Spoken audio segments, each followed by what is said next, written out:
I was ready to project. I was just, I've done enough live theater in the past that I was just going to let the diaphragm do the work. And, okay. Well, thank you guys for coming out. A lot of what I deal with in Hollywood, as was said, I am a workflow evangelist, a workflow expert. I deal with a lot of feature film engagements in Hollywood. So when you see Adobe marketing literature that talks about things like Deadpool being edited in Premiere, or David Fincher's group doing things like Gone Girl, he's got a Netflix series coming out later this year called Mindhunter that we're working really closely with. So a lot of what I deal with is working with large amounts of assets, large amounts of files. And even internally, we use a lot of LaCie devices. I just wanted to kind of call this out because with things like the 12 big Thunderbolt 3 drive, when we have a feature film that we're doing engineering work and we have to make backup copies, oftentimes the best way to improve on the workflow is to actually take real-world projects. And this is one of the things that our team does, is we'll work with these various feature films, work with the actual assets themselves. We have an engineering team in Los Angeles that helps to improve on workflows, and all of those improvements end up in the next shipping release of the software. So I can actually look through Adobe Premiere and say, that was a feature we introduced for the Deadpool workflow, that was a feature we introduced for Gone Girl. But one of the things that we always have to deal with is just a huge amount of assets that we have to deal with, and being able to make copies of those, back those up easily and effectively. One of the things that we have been using are the LaCie 6 big and 12 big Thunderbolt 3 storage devices to be able to do this. Now, one of the things about Thunderbolt 3 and USB 3, there's a bit of confusion about this because they both share the same form factor. You can have a laptop or a desktop that has ports on it that look like USB-C devices, but they're actually Thunderbolt ports. And this is true for both Mac and Windows. Thunderbolt 3 uses the exact same plug, so they're compatible with anything that's USB-C. But if you use Thunderbolt, if you use the Thunderbolt cables that are in the box, you generally get faster performance. Thunderbolt 3 can be up to 40 gigs per second. And with Thunderbolt 3, that's a 4 times increase over what you get with just standard USB 3.1. So if you have Thunderbolt ports, if you have Thunderbolt devices like the LaCie RAIDs, you generally get just faster transfers. And when we're talking about, 750,000 assets in a feature film, with multiple terabytes, 60 terabytes that we've got to copy, that 4x increase in speed makes a big difference of how often and how quickly we do backups, and that we can make copies of this. So the beauty of this is most of the laptops that are out there these days are now starting to ship with Thunderbolt-enabled ports. So I've obviously got the MacBook Pro here. It's got 4 Thunderbolt 3 enabled ports, so I can plug into just about any of those. And of course, Thunderbolt's got a bunch of other things included with it, including I've got my HDMI connection running through a Thunderbolt port here. And this is not just on Mac. A lot of the Windows laptop makers are now including Thunderbolt 3 in their devices. So it is kind of an integral part of a lot of our workflows, is working with Thunderbolt 3 to just give us this capability of being able to copy off assets very, very quickly. And this is one of the reasons why we work a lot with LaCie when it comes to working on feature films. Now, a lot of what I just came over here to show you, I wanted to give you guys a quick overview of some of what's new in the Adobe Creative Cloud. Unlike past trade shows where Adobe is kind of showcasing some stuff, kind of previewing something early that's not quite finished, for this show, for the first time ever, Adobe actually launched a new version of Creative Cloud Video Apps the week before NAB. So if you haven't been by the booth yet or seen this on the website, there's a brand new version of Premiere Pro, After Effects, Adobe Audition, Adobe Character Animator. All of these applications are now updated with the latest and greatest new features. So everything that I'm showing you here is actually shipping today. And I'm just going to take about 20 minutes and kind of showcase a few of the top new features in Adobe Tools. If you have more questions, I'll definitely be around here, but the Adobe booth is very conveniently located right around the corner here. So if you have specific questions, if you need more in-depth workflows, we've got a full set of demo stations over there to talk about each of the different applications. One of the things that we have done a lot of focus on is just native file support and being able to work natively with whatever file formats that you happen to want to work with. And again, this is one of those areas where the speed of the storage, the connectivity between your laptop or desktop and the storage device can make a big difference. Premiere works natively with all different types of or all different types of formats. There's a gentleman named Vashi Nedemansky who's doing demos in the booth talking about the first feature film cut entirely in 6K, native red workflows. They had a specific reason for doing this. The film, they needed to deliver a version of this film in a special format called Barco Escape, which is a 7:1 aspect ratio, 6,000 pixels by roughly 1,000 pixels wide. It's just something that there's about 40 screens worldwide that are set up for this with, it's actually 3 projectors, so it's this incredible wide screen experience. So they needed to stay 6K throughout to really get a sense of what they were working on. So working in Adobe Premiere, supporting file formats, that's nothing new, but we've continued to improve on our performance with various file formats. Not only Red, this release, we've been working a lot with some of the Japanese broadcasters to improve on our 4K 60p performance, which is a standard that a lot of people in Japan are developing. The side effect of making 4K 60p work better is all of our 4K workflows are now benefiting from this. We're seeing anything dealing with AVC Intra, any type of MP4 playback that's 4K, the same hardware, we're getting better performance inside of Premiere in this release. So that's one of the areas that we haven't talked too much about, but it gives me the ability to work directly with R3D files, even on a laptop computer, and get a really good experience. I can scrub back and forth on different clips. I can match frame into a shot very effectively and continue to work with this.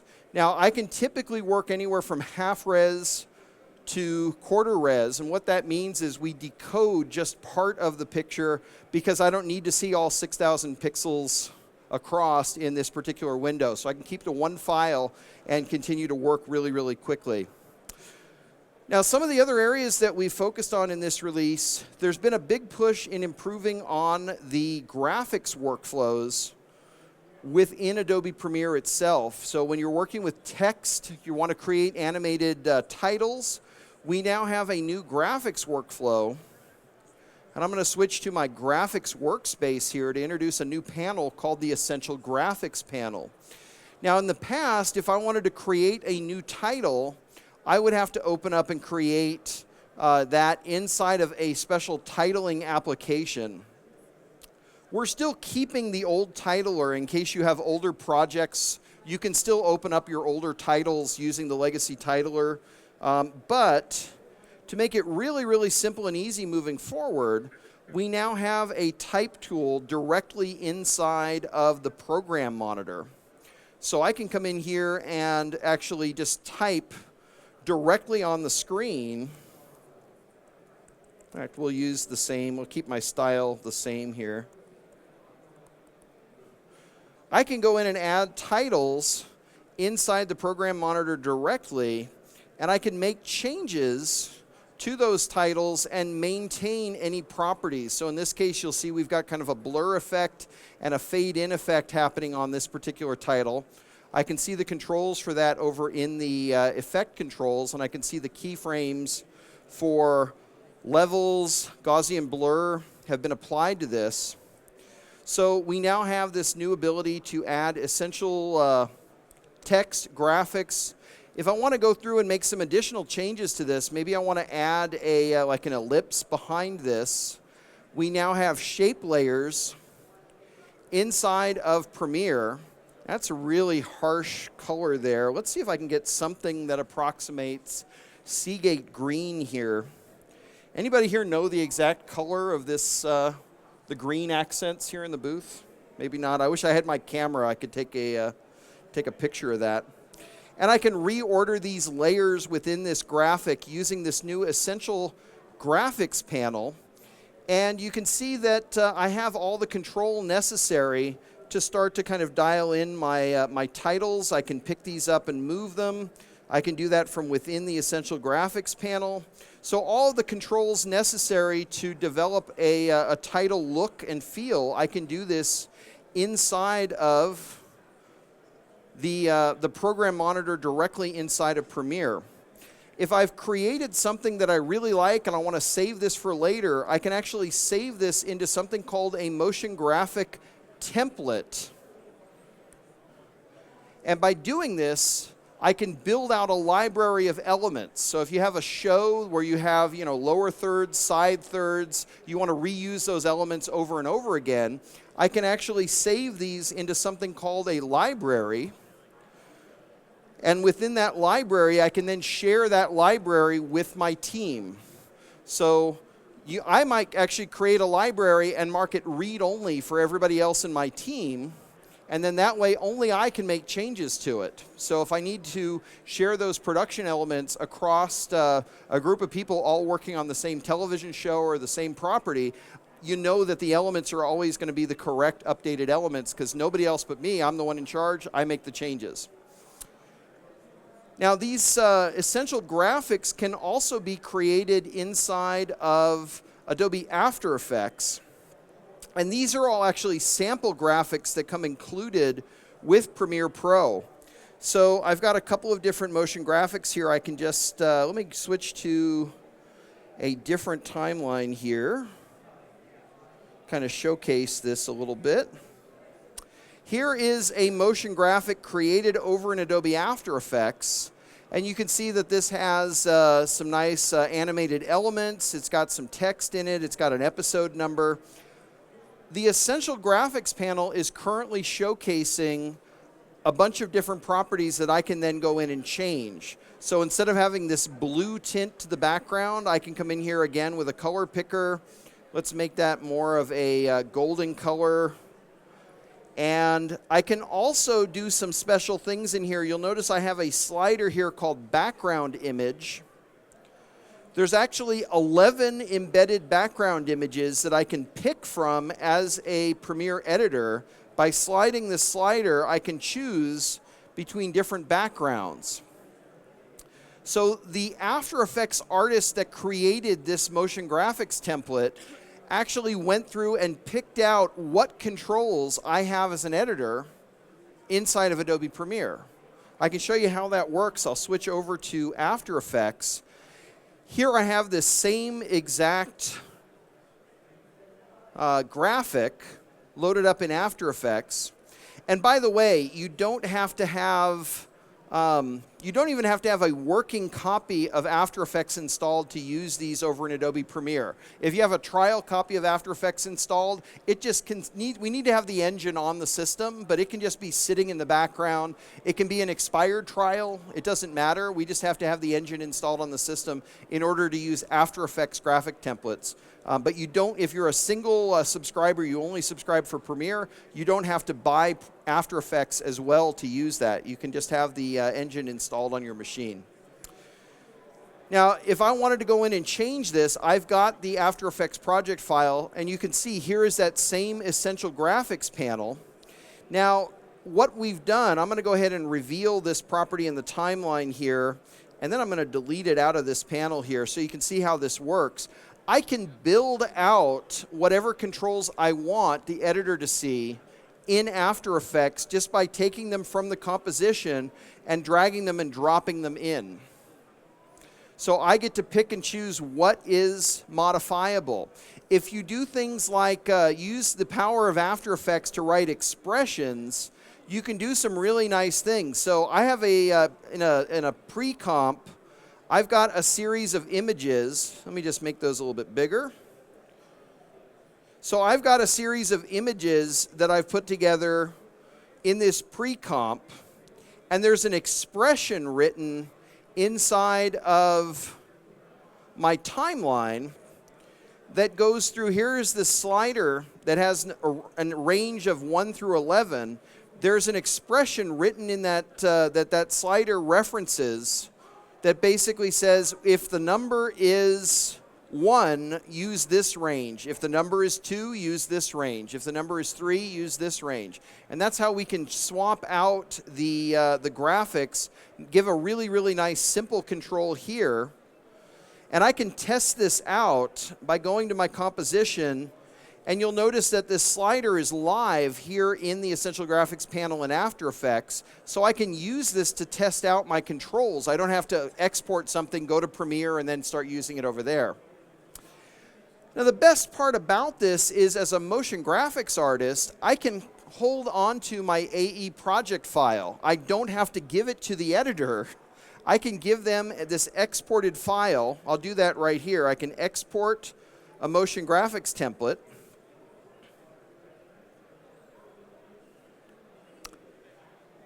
And when I do this, again, I can publish this to a library. I can put this as a standalone file. This creates something called a .mogrt file. We've been calling them mogurts. Shh, I'm not supposed to say that word.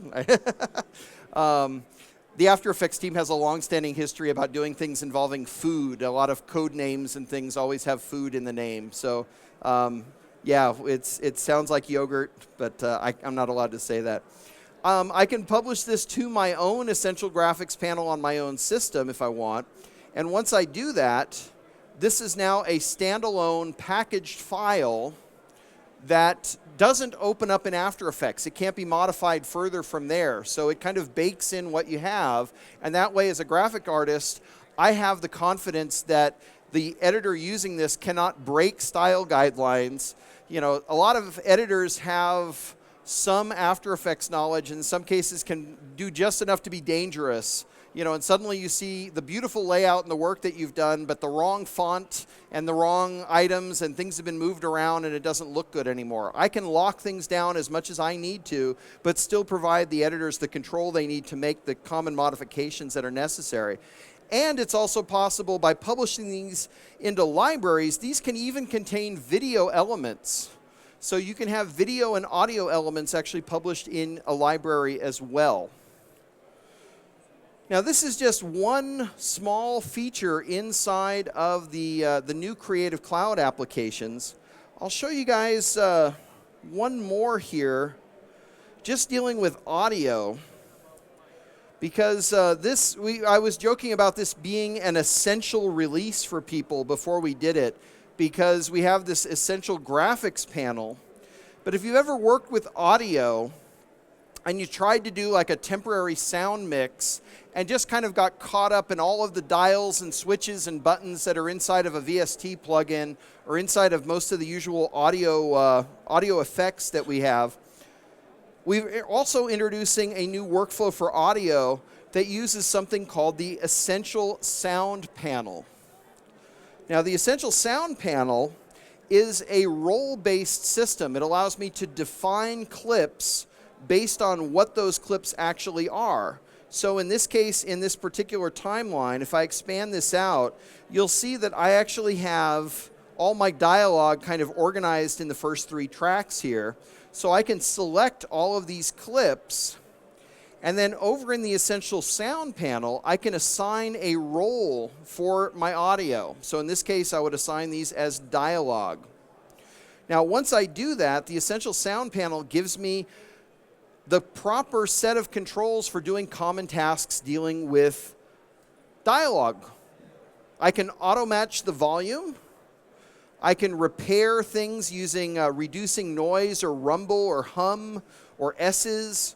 There's a dynamics filter, and these all have simple controls. I can add some equalization, and this has some wonderful presets in it. My personal favorite is the one called Locked in the Trunk. I'm like, who came up with this? But you get the idea. You know, I can use these for making these common adjustments for my audio. Now, once I go out of this selection, you can see that I still have all my dialogue set up, so if I need to go back to that selection, I can just click on dialogue, and it goes back to all of my dialogue clips being selected. Now, I can do the same thing with music. I can do the same thing with sound effects. So the 4 roles that the Essential Sound Panel works with are dialogue, music, sound effects, and ambiance. Those are those little cues that usually you push off into the far left and far right channels. We've got some spatial separation tools to kind of give those elements, like, you know, the plates in a restaurant that you hear kind of in the background, that we can set those up properly. Now, one challenge that we've always seen with people is once you've done editorial, you're usually working with a temporary sound mix. You need to send this off for audio post-production, and using things like an AAF file or an OMF file to be able to export out to other tools, that's always been a bit of a challenge.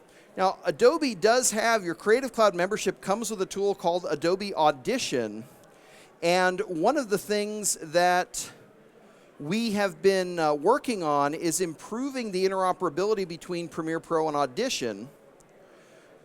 So if I go through and decide to send this to Audition, we now have what are called full transfer and control. Anything that you do to your audio in the Premiere timeline, third-party audio effects like VST effects or AU plugins, any type of keyframing of audio, anything you do in the Essential Sound Panel, all transfers over losslessly to Adobe Audition.